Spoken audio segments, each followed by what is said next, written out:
Hello बच्चों, चलिए start करते हैं एग्जाम्पल 4 में हमें क्या करना है। Find the value of X Y and Z. हमें वैल्यू फाइंड करनी है। Show that the vector this, हमें ये वेक्टर दे रखा है and we vector are equal, और ए वेक्टर ये है और वी वेक्टर ये है हमारे पास गिवन, और इसे कह रखा है कि ये क्या है, इक्वल है। ठीक है, तो इक्वल का मतलब क्या होता है कि इसके जो कंपोनेंट होंगे आपस में वे भी इक्वल होंगे, जब भी तो इक्वल होता है ना। तो अभी समझते हैं कि हमें ये कैसे करना है।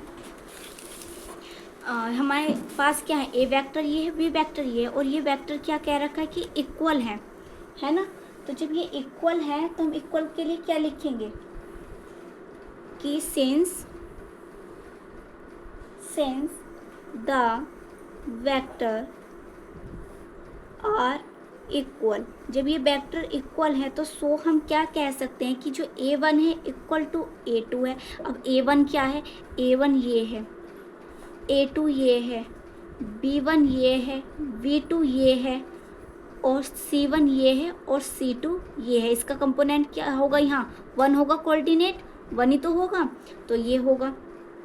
तो a1 equal to a2, b1 equal to b2, c1 equal to c2। जैसे फॉर एग्जाम्पल आप यहाँ मान सकते हो कि ए वेक्टर हमारे पास ये है, ए आई कैप प्लस a1 मान लो, a1 आई कैप प्लस v1 जे कैप प्लस c1 के कैप।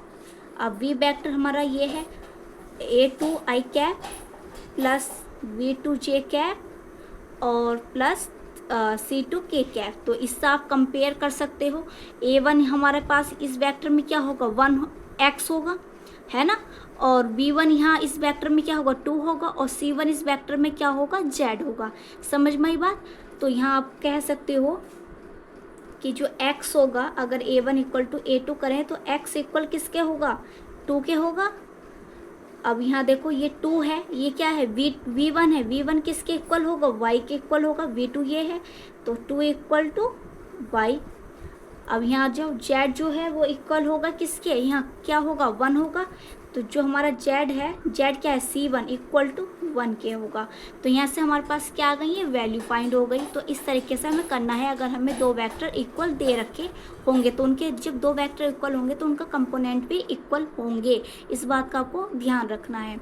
वीडियो को लाइक करें, शेयर करें और सब्सक्राइब करें चैनल को।